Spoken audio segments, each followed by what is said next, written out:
Hey everybody, what's going on? And welcome back to another episode of No Set Path. I'm your host, Drew English. This week we have a little something different for you. I was on the radio. One of the past guests here, Blake Pfeil, co-hosts a radio show here locally called Cinema Kingston with his friend Jeremiah, and they were gracious enough to invite me on the air to talk about all things creativity, being a creative entrepreneur, owning creative businesses, you name it, we talked about it.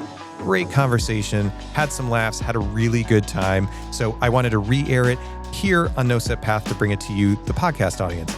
If you're watching on YouTube, it is an audio-only episode, so I do have some animated captions, so you have something to look at while you're listening/watching. Thanks again for being here. I don't want to hold this up any longer, so without any further delay, here's my interview from Cinema Kingston with Blake and Jeremiah.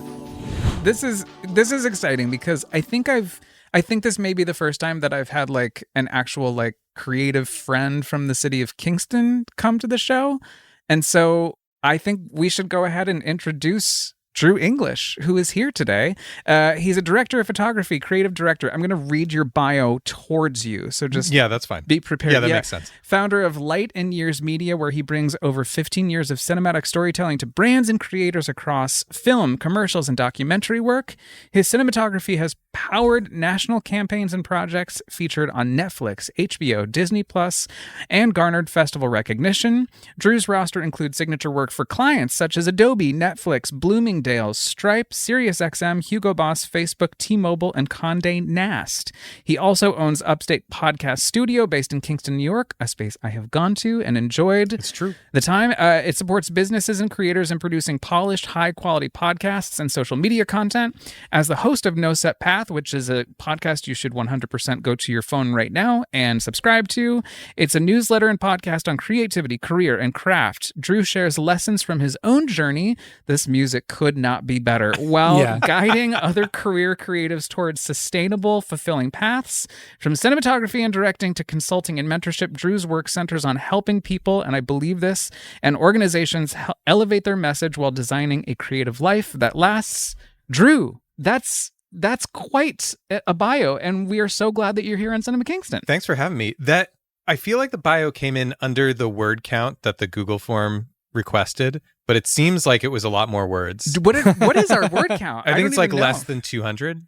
Oh, I mean, this is you have to say all these things because they're all true and they're all great. Okay. And particularly when I was reading through this, I was just like, you never know. You have creative friends who are multidisciplinary, and the more you get to know them, the more you're like, and you did that, and you did what, and you did this and that, and this is why I'm excited to talk to you today. Notwithstanding, because you own this independent production studio in Kingston, New York. Yeah. It's looked like a lot of different things, and it's kind of ever evolving. And it started life as just a film and video production company pre-COVID when I was still living in the city, and now it's just kind of an umbrella for lots of different creative endeavors. Like my wife and I are partners in the business, and she's a graphic designer. The podcast studio is underneath that. I don't know what the next evolution of it looks like, but Well, that's kind of the fun, I would imagine, and also some of the like pain points too. Sure. Is trying to live and really let the thing evolve of its own volition. But I can tell you from my own experience, just the few moments I got to spend with you in the studio, it's beautiful. Thank you. It is so exceptionally professional. You walk in and you think it's one of those things where I was like, I would be walking down the street in Kingston just sort of hoity-doidling and not known that this gorgeous podcast studio is here and there's a whole media production company around it. And like, how did that even happen? Which part? The podcast studio? Just that whole space in general. Well, the space, so everything that's in that space now was in my basement when we bought our place.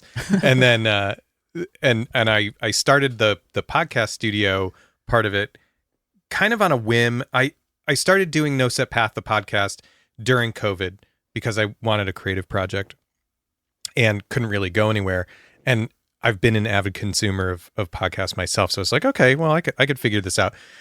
So I started doing that, and kind of off of that, having done it for a little while, I was like, oh man, I started seeing, I don't know, just stuff online or or YouTube, people in other parts of the country had like started up podcast studios. And I have a background in audio. Like I went to recording school and then, built the film and video career after the fact. So I have like this really interesting intersection of like audio and visual expertise, I guess. And I was like, well, I could start a podcast studio. So I built it out in my basement as like a test run, and then realized that I really hated having clients come to the house. No shade to the clients. It's just not, I get it. Separation. It wasn't my jam. I had a 6-month-old at the time. It just was not a great fit. That makes total sense. Yeah. But so my wife had an office, still does, but had an office in the building that I'm in. And she was like in there paying rent one day, and she saw the door to this room was open. She poked her head and she's like, you should rent this. And I don't think it was like, you need to get out of the house. It was like, this would be good for you. Yeah. So that's how it became like kind of a more formal space. And it's weird. It's kind of like this funky catch-all that, it's where the podcast studio is, but it's also where like my edit station is for the very limited amount of editing that I do. And it's also where all my camera and lighting gear is stored, because I've been a cinematographer for a decade, and you just accumulate stuff. So yeah, it's kind of a catch-all. And I've tried to stop putting myself down about it, Blake, because the last time when you came in the studio, I had to like defend myself about like why things were not fully put together. I totally called you out, and I was so happy that you left it in that podcast episode, because I was like, but you really need to take some credit, because it is such a beautiful space, and to start a small business like that at you didn't start it right now, but at the moment that we're in, generally speaking, 2020 to now, like this is an interesting moment to be in for media professionals. And one of the things that I most appreciate about you is that you're not just going into the one thing, you really are branching off into a whole bunch of different categories, which I can imagine at times must seem overwhelming. It is. It's something that's been really top of mind for me. Like, I don't know, maybe especially this week, it's like, I feel, how do I want to say it? I feel like spread really thin, with my fingers in a lot of different pies. And, I think I'm trying to find my own alignment with all these disparate pieces, and like, what are the pieces that really like give me energy and give me joy? And what are the other pieces that are just a little harder for me, to kind of like sink my time into and not feel like I could be spending that time and energy in other ways. Like I really enjoy talking to people. It's like I'm trying to put myself out there more, coming and being guests on shows like this or other people's podcasts. And it's like I really enjoy the process of talking to people and like, pulling on threads and seeing where the conversation goes. And I've been getting really into the idea of helping other creatives or other businesses kind of elevate their story, or, just kind of tease out maybe the things they don't see for themselves that could be, the next, like something they could leverage into like the next iteration of their career. Absolutely. Right? I mean, that's a huge thing right now for small business owners, is needing to be able to market themselves in a way that is relatable and feels comfortable and safe for people. I think it's a time where there's a lot of concern and lack of safety. And so when it comes to people spending their money and trying to be creative, there is a safety mechanism that has to be attached to it. And I really just want to say and applaud you. You excel at everything that you do. You're a great conversationalist. That studio is so beautiful. Thank you. I am positive that you are an excellent family man, and you're also just a very kind person. And it's interesting to me because, like, here we are, the three of us sitting in the studio, and in some way, shape, or form, Jeremiah, Drew, and Blake are all multidisciplinary artists. And Jeremiah, when you hear or like meet another human being who is in a very similar situation that you and I are in, isn't it interesting to like see it reflected back at you. Oh, yeah. Drew, like your words resonate like a church bell in my ears as you're like, yeah, this is great, but like I'm stretched really thin, but I just love doing these. I'm like, yes, yeah, I get it. It's like, when is it ever going to be enough? Like never until we die. Well, it's weird. It's weird, right? Because coming from like the film world, I tried for so long to be the best cinematographer I could be, right? And your work is really beautiful. I went on your website. Appreciate it, and it's very impressive. Thank you. And I love shooting. I love filming, and making pretty images. But it's like, this goes back a little while, in my head. But it's like the concept of being in a bubble, and it's like to some degree we all live in a bubble, right? So when you're in the filmmaking bubble, it's like, you're kind of put in these situations where you're like, oh, film is life. And if I'm, and I realize that I'm on like a cinema radio show right now, but, if you're not fighting the good fight to shoot or film the biggest, best project you possibly can, then, you're failing or something like that. I don't mean to like dump on the film industry, but I have lots of great friends in it, but I've always kind of in some way felt like an outsider because I like every time I tried to go all in on like being the best cinematographer, being the best this, I found it hard to go all in because I have all these like different interests, Yeah. And it's also one of those things too, where it's like, if you're like me, you kind of go all in on it. And then you're like, what's a great extracurricular activity? Something that somebody would normally spend 40 hours a week doing. I'm going to put that on top of my 9 to 5. Right. And then you just kind of see what decides to kind of pull and eat your time. But I was working on a set this week, and there was a set dresser I was working with who also does culinary work on the side as a chef. And he's like, there is no level when it comes to side hustles. Yeah. You're either all in with everything you do or you're not. And I feel like that must be the same way. And I'm curious too, because, you came from a background of cinematography, and now you've branched out to all this incredible work with your podcast, with your studio. Do you feel like you started getting into that because it was completing the whole yin yang of like storytelling for you, or how did that desire kind of come in other than wanting to keep connecting with people and conversing? That's a really good question. I think it's me just testing the waters of a bunch of different things and then getting, X amount of distance down the road and then realize, oh my God, I've built out all this stuff that I'm now kind of like responsible for. The podcast studio is really interesting. I don't market it at all. I just named it really well, Upstate Podcast Studio. And because I did that, it does really well organically. Oh, like, yeah. The market search or the Google search is like, you must be number 1 on the page. I'm like number 3, and the other 2 are like some universities. So you always lose out to .edu for some reason. Sure. But it was completely unintentional. I still don't market it. And people just, consistently email and get in touch. And, it's interesting. I have it priced in such a way that it gets rid of tire kickers, but, it's not so high that it is making a super ton of money. But now I also feel like this responsibility because people have found me, and I have really great, lovely clients who come in and I just, they're like, oh my God, this is great. You take care of everything and blah, blah, blah. And it's definitely less about the technical side and less about the infrastructure of the business, and way more about the people and the relationships for me. And I actually find myself getting really, really frustrated lately because I like having people in the door and I like talking to them, and I'm fine to run their session.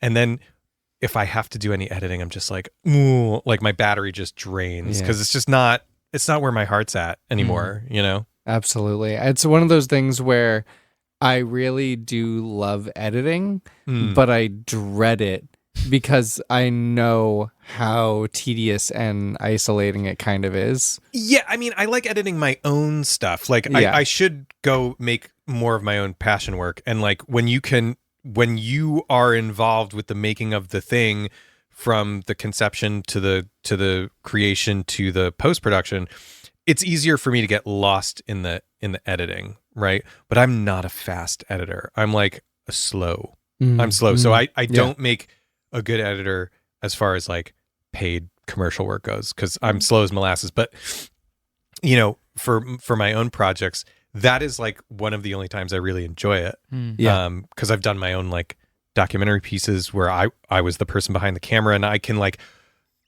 sit down and like take all the stuff that I've captured and like put it together in a fun, cohesive way. And when you get those like fun little moments that kind of appear on the screen, like that's really rewarding. Yeah. Yeah. You know, and it's like one of those things where when I'm editing my own things, I feel like a 97-year-old DP that's like, what if we just change the aperture? You know, it's like, but then I was working with my late friend, Matt Brunner, who's a professional editor. And I'd be like, what if we do this? And he'd go, and it would be done. I was like, how'd you, like, I don't know. I resonate with the slow, tedious. Yeah. And I've also, I don't know, it's funny. I've like really swung the other way with, I used to be like really into like the minutia of lenses and like all this stuff. And now I've swung the other way. It's like, I don't even care about gear anymore. I'm just like, fine. Yeah. You know? And let me ask this, because also it sounds like you're exactly what your clients want, is someone who's really engaged, someone who really cares and gets involved in the project on almost like an emotional level while just being super professional. That's incredible. So you have people in the community coming to record sessions. What are you seeing from like our community as far as like the storytelling that people are bringing to the table?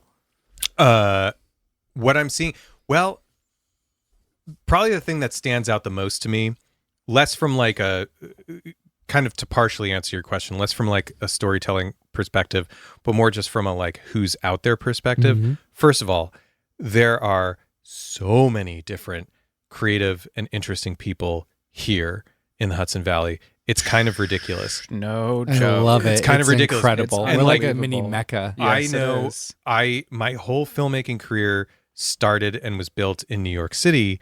So that was like the only thing I knew for a long time. And, you know, the city pace is the city pace, and things work a little bit different. And the way things are up here is like, it's a lot slower. It's a lot quieter. Like people, I don't want to say people keep to themselves. They really don't. It's pretty social up here, but it's like, it's more spread out. There's more space. Like people don't want the hustle bustle city situation. People are less on top of each other. Yeah. But like, it's crazy. You find out very quickly that there are all kinds of crazy, talented people up here. You know, I'm working with somebody who's in the fashion industry now. We just finished his 10th episode of his first season of his podcast. One of my retainer clients at the studio is really big in like the life coaching space. A lot of the one-off sessions that come into the studio are like bigger networks, like my first client for the studio was the BBC. Right? Whoa, yeah, that's and they amazing. just but it's like bigger networks, like NPR or Snap Judgment or radio stations on the other side of the country. They want to talk to people who are here who are like, I'm not going to go to the city for a 45-minute interview. So I get like actors and authors and like, you know, New York Times bestsellers, like crazy people just waltzing into my studio. And what that tells me is that there's just like so much happening here that I don't know if people are super aware of that. You know, it occurred to me only very recently when we went to the summer film series at Artport Kingston. I was aware. I was like, this is like Woodstock Central. There's always been a creative energy up here. This is very clear to me. But have you been to Artport Kingston? Yeah. So they do a summer film series. Didn't know that. This was the second year, so it's still fairly new. Yeah. And it's all emerging Hudson Valley filmmakers. Yeah. And we walked into both times that we went to see it. We saw the July one, and then Jeremiah had a short that was in the lineup for the second one in August. Mm-hmm. And that second one in particular, I was blown away by some of the talent that was on that screen. And we talked about it extensively afterwards. Yeah. Knocked our socks off. Yeah. But it suddenly, I had this moment where I was like, gosh dang, there's a lot of really, really talented people up here. Yeah. And the question becomes, because I've seen attempts at having social mixers and bringing these creatives together, but I don't really see it like perpetuate. And I don't know what that is. But I know one thing's for sure. You are really in the center of all of that. So how do you see, well, everybody I've talked to has been like, oh yeah, I know Drew. And that never occurred to me at all. Absolutely. We were just texting Tara Latour. That's right. But my question for you is how do you see it? How do we keep that kind of momentum going? Because 2 hours ago, you wrote on your Substack, advocate for yourself, promote the things you're excited about. If you don't, who else will? That's true. Take that energy and apply it to everybody. How do we continue to keep people engaged with each other and going to each other's things and supporting the work? Because I do feel like there's still an industry here. There is still an industry here. Are you talking specifically film industry? Film, TV, media, the arts in general. Yeah. I mean, there's definitely an industry here. You know, I talk to a lot of people who are in the same boat as me, where it's like I still do cinematography work, like director of photography for commercial work, and 95% of that is based in the city. Like, so I'm trucking back and forth to the city, and it's a little bit of a drag. Like, it's, you know, I'm used to it, but you know, I bought my place here in 2020, August of 2020, like right in the middle of COVID, but before the housing market went totally crazy. And the 2 years after kind of COVID lockdowns lifted, it felt like totally normal. There was lots of HBO production happening up here because nobody had spent money for, you know, however long COVID lasted. So everybody was like champing at the bit to just like spend money and blow their budgets and like make stuff. And so it was kind of like this false sense of security, because then that kind of trickled away. And for what I will call traditional, like freelance production work, at least in the film industry, it's been rough 2025. You know, it's been rough. And I think to kind of loop back to what you were saying is, it's like, yeah, I think there needs to be more of a community focus. There are definitely people that are really leaning into the community focus and bridging interesting gaps. My buddy Jordan, who runs Connect HV, he is bridging an interesting gap because he's bringing people who are kind of more on the tech side, because he comes from like tech and software development, and bringing in like more creative types, and that's gained a lot of traction. So there are people doing really interesting things. There's stuff I want to start doing. I've started consolidating some efforts where I have No Set Path, the podcast, and I've rebranded my newsletter to be No Set Path. So I'm trying to like build a brand around that. Basically, the idea being that there are no rules, that we can, you know, anybody can make their own success and lean into the things that make them uniquely you, or uniquely them rather. And so I would love to, you know, in the not too distant future, start doing some more stuff with that, like do some in-person events here, you know. I don't know, just this is what I've been spitballing in my head. I love it. And we do have to take a quick break. That's fine. But we'll be back to talk more. Yeah, I was gonna say that was a perfect segue. Great. To start talking about No Set Path. Oh boy. And we're gonna go right into that after these words from our community right here on Cinema Kingston, Radio Kingston. Welcome back to Cinema Kingston on Radio Kingston. We're here with Drew English talking about being creative, telling your story. We were talking just before about your background, starting in the city, doing a lot of cinematography, and then something was pulling you to just do more. And then fast forward, here we are in Kingston, New York. You live only minutes away. Yes, mere minutes. Mere minutes. We're gonna do a little Quentin Tarantino here. We're gonna get to the present, and then I'm gonna throw us to the past. Yeah, good storytelling. Yeah, thank you. And you have a podcast studio, you have a flow of clients that are storytellers that come in to record everywhere from mom and pop to big studio names coming in. And then we're going to go back a little bit. And I'd really love to hear how you got into the industry, how you got into the storytelling bug, and then where it launched from there. Yeah. Oh boy. And also just like, where are you from? Great. Let's start there.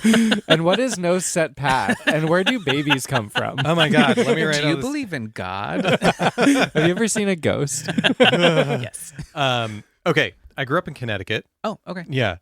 Which I grew up in Newtown, Connecticut, which nobody knew about until there was a massive school shooting in 2012. I hate to hear it. I hate to hear it. Yeah. But it's a great town to grow up in. Still a great town. So that's where I grew up from the age of, God, when did we move there? I was 6. Yeah. My folks are still there. So I went to recording school. I said that earlier. I was all in on music forever. Like that was going to be my thing. Berkeley question No. mark? So I wanted to go to recording school. I couldn't afford to go to private school. Connecticut state schools did not have a recording program, but Massachusetts state schools did. So I went to University of Massachusetts in Lowell. In Lowell, yeah, Lowell. baby. Oh, cool. Oh yeah. I shot movies near that campus. Yeah. I mean, I haven't been there in a very long time. It was dicey when I went there. Yeah, still a little dicey. Yeah, but it still was industrial. Still, Yeah, but my dicey was nothing compared to what it used to be. There was an HBO documentary called Cracktown USA made about Lowell, Massachusetts. That's right. It's in Lowell. I forgot about that. Yeah, absolutely. So go look that one up. But that's where I went to school for recording, for music. That's what I wanted to do.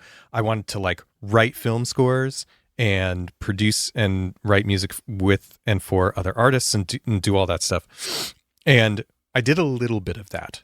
I graduated from college. I was working a day job and playing in a band, and all that kind of fell apart organically over time.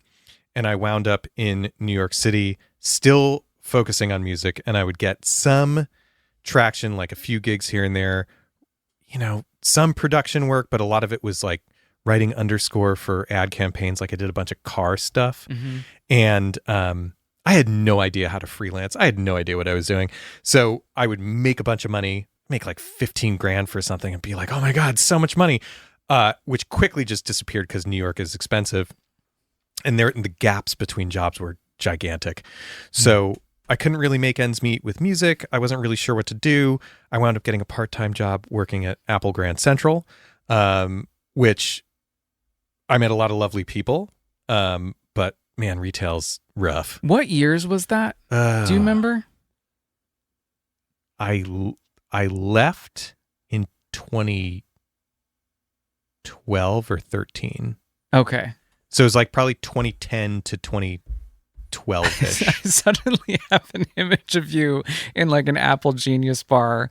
That shirt. is exactly, yes. That is exactly it. Suspect eyeing me as I like pretend I'm going to buy an iPad, but I'm waiting for my turn. Right. But so while I was there, I kind of caught the video bug, right? I had made friends in the city who were making legit money, like running around with DSLR cameras, filming stuff for clients.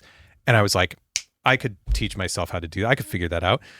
So I went to B&H on 9th Ave and I bought a used Canon 7D and I taught myself to shoot and edit.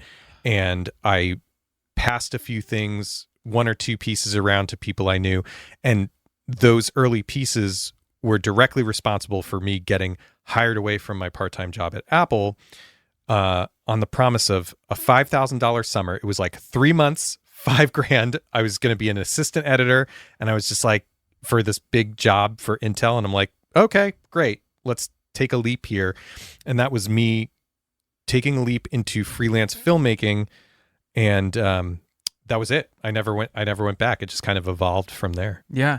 I mean, it's for the time. I mean, I'm thinking about 2010 to 2015 and like the YouTube revolution and how quickly media production changed, and then the introduction of Netflix very soon, shortly thereafter. So it was the time to be doing that. For sure. But you just said B&H, man, and I just want to like reminisce for a second on the air, because that place is the absolute best. That place is wild. It's wild. Like I for anybody who's not been there, it is just this huge photo and video mecca that takes up basically an entire city block. Full block. Yeah. It's a full block.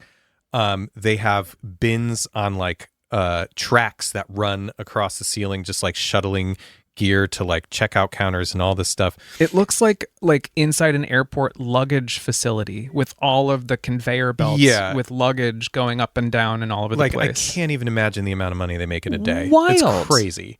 But anyway, yeah. So you got up here, and then now we're here. And now we're here. Here we are. And then No Set Path happened. So we're skipping a bunch of steps. We sure are. For the sake of time, yeah, I started, like I said, my podcast, No Set Path, because I needed a project. And I figured that was something I could do. And I just recently went back because somebody's going to, I think, start helping me out with some marketing for the studio and for the show. And so I had to go back and like kind of build a little spreadsheet of all the past episodes. And looking at those early episodes, it's a little cringy for me, right? I get it. And also I look a lot less tired because I didn't have a kid at the time. Oh my gosh, yeah. But, that started as a passion project, and it's just kind of kept going. I've been a lot less consistent with it than I would like. It's a lot of work to, to sit down and interview people. And I'm really trying to lean into like doing in-person versus remote because it's just way better. But one thing I've noticed off of that is I feel like I know a little bit more than I thought I did. I feel like I have been able to offer a little bit more in conversation with people. And I've had ASC cinematographer, the guy who shoots Rings of Power. He's been in my studio. My next door neighbor, he played drums for Bowie and Springsteen. Like I got to edit his episode. Never heard of him. Yeah. But, it's one of those things where like, it's been a vehicle for me to discover that I'm like, I have 20 years of experience in different forms of media, and I've been able to build businesses and like sustain myself in some capacity. Yeah, completely self-employed, and that's valuable to me. And it seems like other people are getting value out of it too. And it was when I started. It happened a little bit with the podcast, but mostly when I spun up the newsletter in conjunction with it, where I would get and it doesn't happen a lot, but I would get random emails from people I haven't talked to in like 10 years, or I'll post, some snippets on Instagram or whatever, like little cut downs from interviews. And I had a buddy text me one day out of the blue where he's just like, "Hey, I don't know what you're building, but you know what? You should keep doing it because it's really great." I'm like, "Oh, okay, cool." I don't know what I'm building either, but it's kind of like it's so in line with the name No Set Path. It's like, once I figured out that everybody who's successful, even if they say they know what they're doing, they don't actually know what they're doing, and they're just kind of failing upwards, things became a lot more clear and a lot more palatable, I guess. And, I get in my head all the time about stuff, but one thing that I am really starting to come around to is the idea that like there is something more that's going to happen in my career trajectory, and I'm trying to figure out what that is now. Drew, I just want to support that statement. Thank you. Because when we had our interview, I had no idea what to expect. I had listened to a couple episodes. I had seen clips on social media, and so I was aware of the purpose of the thing and all that, but I didn't know you all too well. And I left that interview feeling really sure of myself and really sure of like the work that I was making and generating, and that it mattered. And it was actually a pretty pivotal moment for me because, we talked a lot about this thing that happens with artists who suddenly get successful and then they wake up the next day and it's Tuesday and you have to pay your mortgage, et cetera, et cetera, et cetera. And I left feeling a real sense of peace, knowing that it was going to be okay.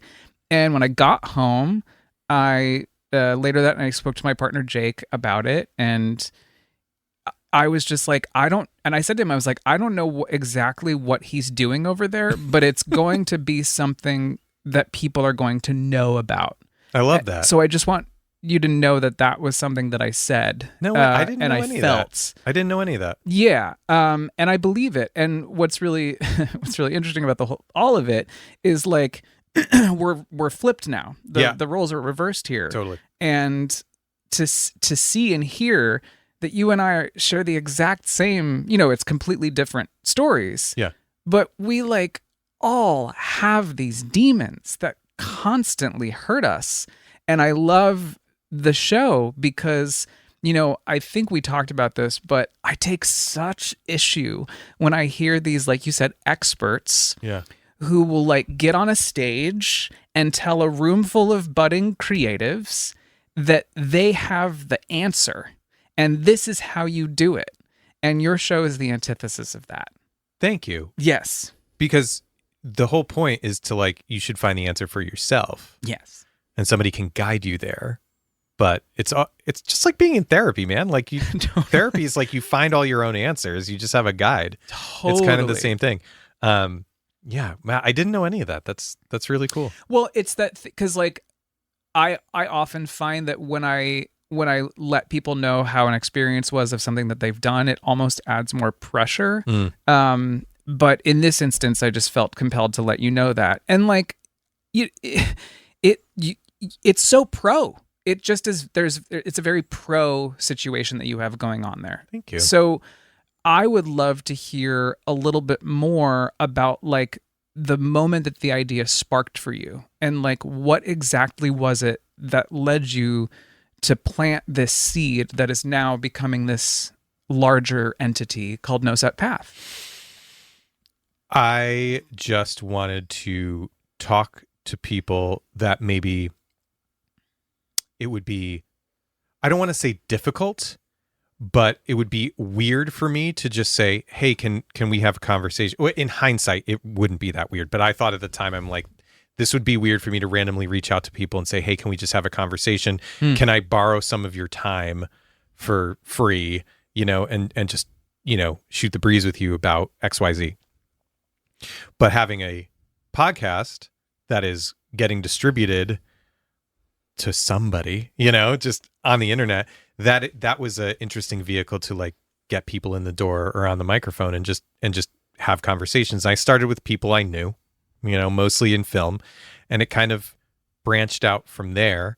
And I'm trying to think of the moment where I'm like, where I realized that most everybody's accessible and they also just want to have like a good conversation. And I also tried to make it a little bit atypical because I started with filmmakers and a lot of cinematographers. I didn't want to talk about like, oh, tell me about this project and what camera did you use and what lens did you use? Like there's a million shows like that. You don't need that.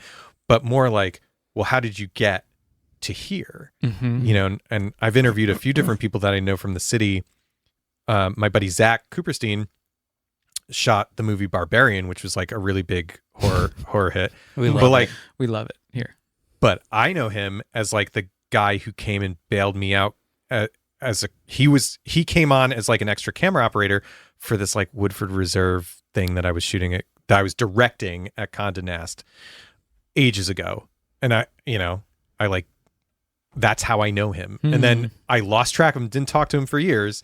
And I turn around and he's shooting like all these huge, like indie horror films and all this stuff. And the cinematography on Barbarian is so nuts. Yeah. And can you confirm or deny, because I have a sneaking suspicion that when you bring on all these creatives and these types, that this concept of a windy path and failing upwards is quite common amongst creatives, would you say? Absolutely. Yeah. Absolutely. Really quick, I'm going to let the station identify itself, and then we'll be back in like 2 seconds. From our studios in Midtown, this is WKNY, AM 1490, FM 1079, Kingston, New York. Yeah, it makes me think about the movie Soul. Have you seen that? Yeah. Pixar, where he's like, oh, I messed up my hair. I got to go to my barber. This guy was born to cut hair. Like, this is what he does. And he gets down and he actually, for the first time, has a meaningful conversation with him. And he's like, no, I wanted to be a vet. But then, I had my kids and bills came up and I ended up finding myself in this shop and now, this is what I do. And it's like, what? You wanted to be a what? Yeah. You were born to do this. And he's like, oh, no, Yeah, man. I mean, it's really interesting because life happens. Life happens and you just kind of like attach yourself to a direction because it works at the time. And, oh man, I could talk for way longer than we have about becoming complacent. I said I had a desk job right out of college. I got really complacent with that. We could go on and on about that, but I've been on this kind of circuitous road here where it's like looked like a lot of different things. And I've been thinking lately, it's like, well, what keeps bubbling up to the surface? And it's not like I like making pretty images.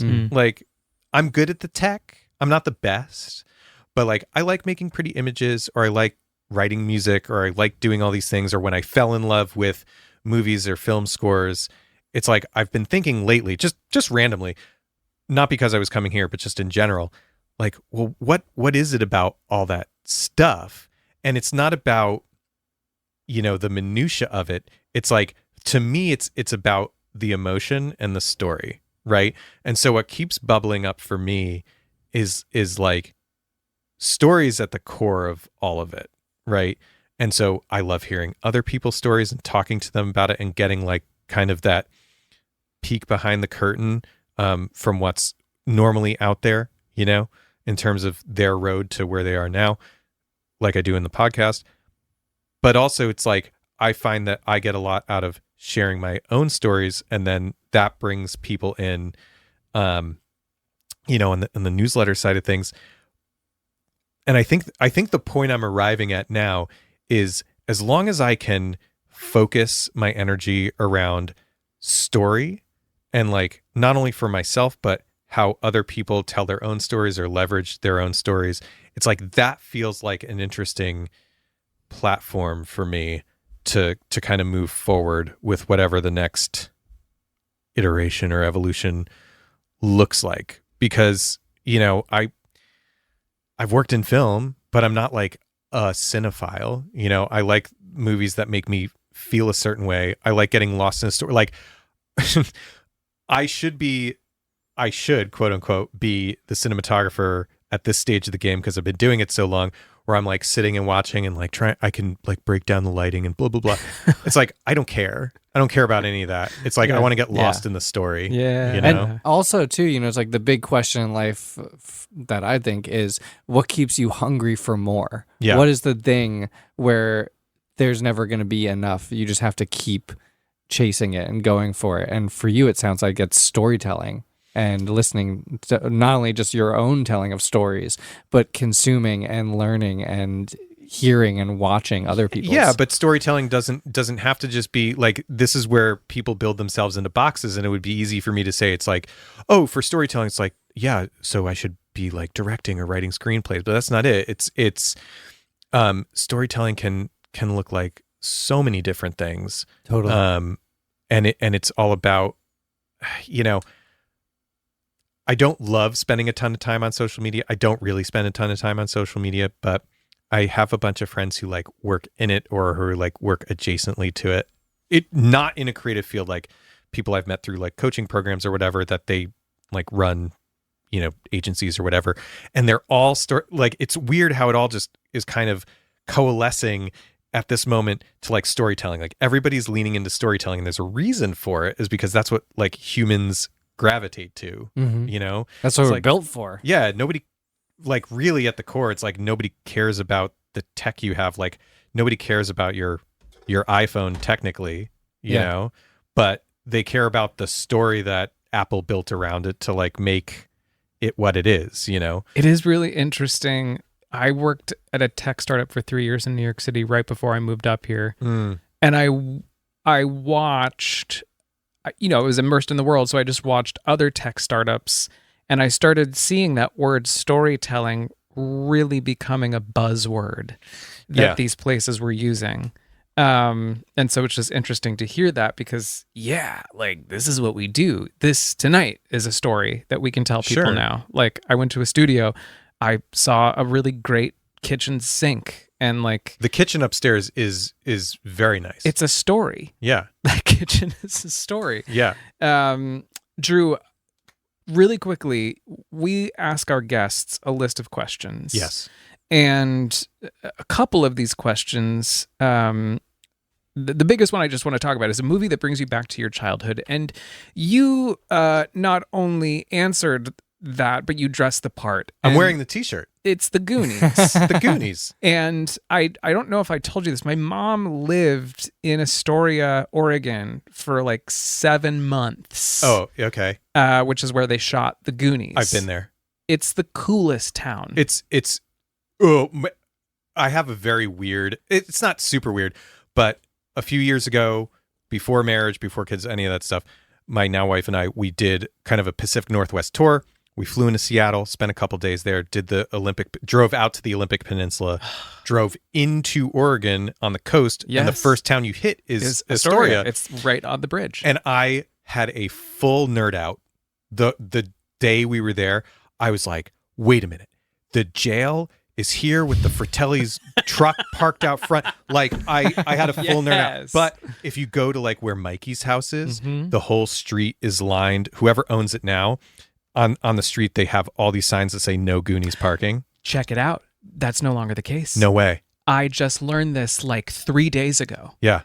Somebody bought the house from those crazy people. Okay. They took all that down. Great. And there's one little sign that says, please take your pictures, but move it along. Incredible. Isn't that great? So wonderful. The other weird thing that happened is we just happened to come into town when there was like a fair or a farmer's market, something. There were people everywhere. We're like, oh my God, this is great.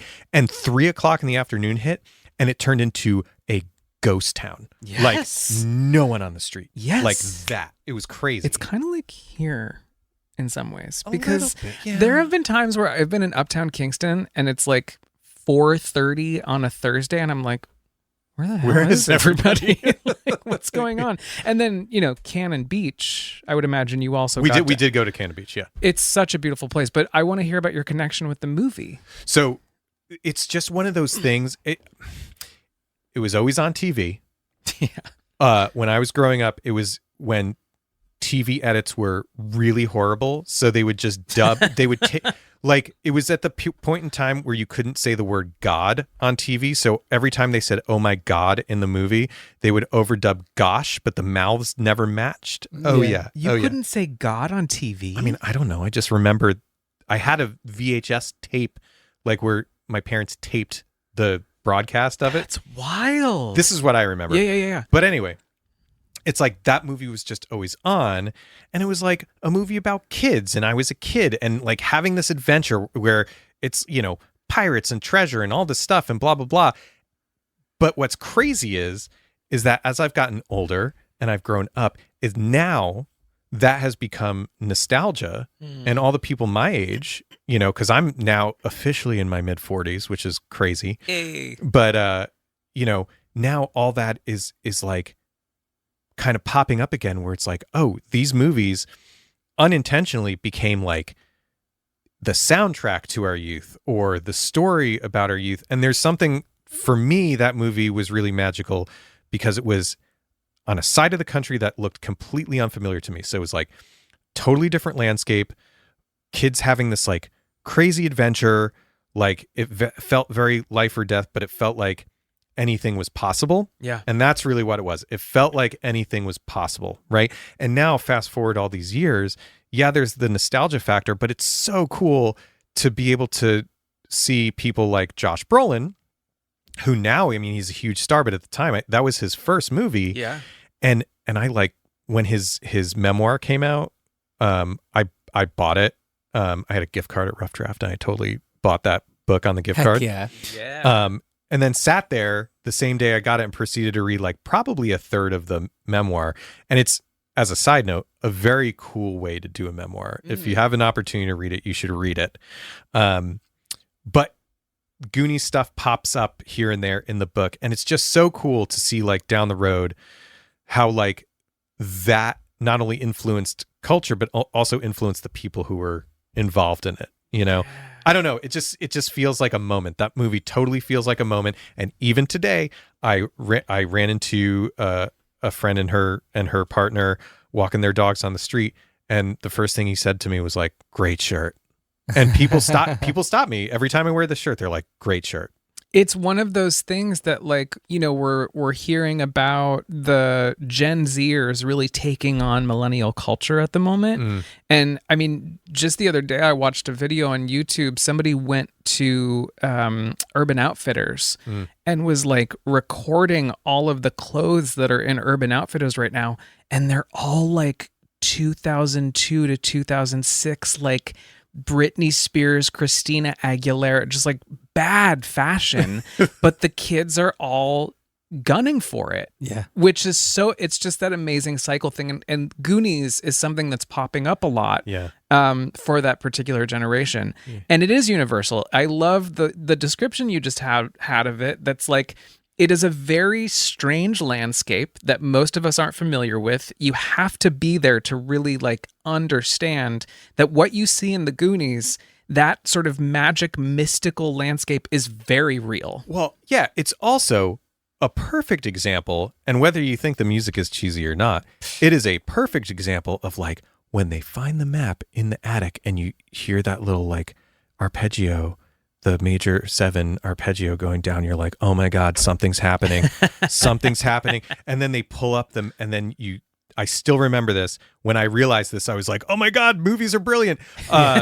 Where they pull up they get the map out of the thing, and Mikey and Mouth and like all these guys, the shot is from behind the map looking at their eyes, and the map is blocking their noses and mouths. And then you see the music notes on the back of the map that don't come back around until like much later in the film. And it's like all that little Easter egg stuff. It's like, that's where all that stuff kind of started from. Also, wasn't Spielberg a producer on that? So it kind of ties into the whole, like my whole like Spielberg, George Lucas, you know, because you had thing. put for movies that changed your life. You wrote Indiana Jones, Star Wars, E.T., anything in the 80s Spielberg, Lucas arena. Totally, because it's hard for me, like, you know, I don't do well with questions like, what's your favorite film? I can't. That's so loaded. But it's like, I can answer a vibe, you know? And again, it's like, what was replaying on TV? So like, I remember vaguely going to see E.T. in the theaters when I was little. It didn't register. I just know that I went. But it's like, that movie, if you are not brought to tears by the end of E.T., like, you are a cold robot. You're dead. You know? Yeah, dead on the inside. Totally. But like all that stuff, like Indiana Jones and Temple of Doom was my first Indiana Jones before the other two, oddly enough.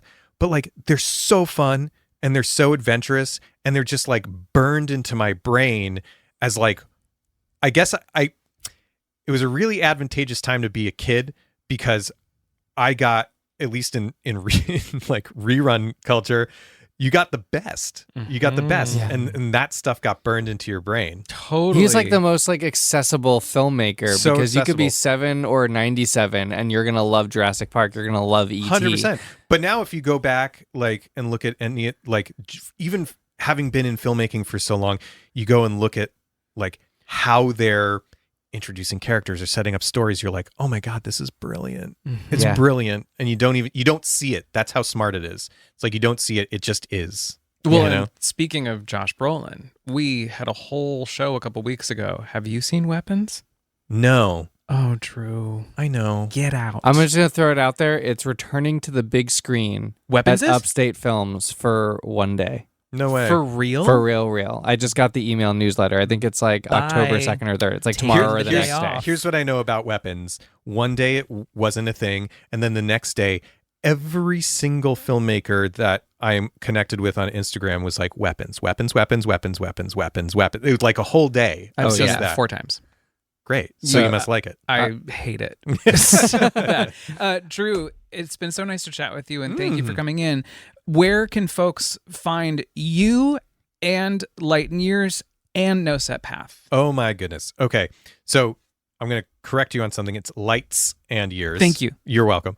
That is lightsandyears.com or Lights and Years on Instagram. I will tell you the website is just a landing page right now. We're working on it. Me personally is drewenglish.com or at drewenglish with 2 H's at the end. That is my Instagram handle. Great. And then Upstate Podcast Studio is just upstatepodcaststudio.com or Upstate Podcast Studio on Instagram. I'm not that hard to find. Yeah. But I would love to hear from any and all people. And then No Set Path. People need to go subscribe to that. Good God, yeah. So No Set Path is my podcast and newsletter. So No Set Path, ironically, there are 2 shows named No Set Path. Mine was the first, which I have the copyright to if anybody's interested, but we're not going down that road. I've labeled it in podcast RSS feeds as No Set Path : creative entrepreneurship stories, because that seems to be where it's going. It also does really well for search that way, but between the 2, that is the one. And then it is also my newsletter, which is on Substack at the moment. It's thedrewenglish.substack.com. Takes you to my profile, and I think I'm the only No Set Path publication on there, so it should be easy to find. Amazing. Well, Drew English, so nice to have you, my friend. Thank you for coming. Thanks for having me, guys. This was great. All right, everybody, there you have it. That was my conversation with Blake and Jeremiah over on Cinema Kingston. Thank you so much for tuning in. If this episode resonated with you, I'd love it if you check out my newsletter, also called No Set Path. You can find that over on Substack at thedrewenglish.substack.com, or just search for it over there. It should be pretty easy to find. I talk about creativity, storytelling, entrepreneurship, and leading a sustainable creative life. So if you're into that kind of thing, come on over. I'd love to have you. Wherever you're listening, whether it's Apple Podcasts or Spotify or something different, please consider leaving a 5-star review. It really helps the show out. And if you're watching over on YouTube, a thumbs up and a subscribe is also greatly appreciated. I hope you enjoyed this conversation as much as I did. We have more in the pipeline for you. So take it easy, and I will see you soon.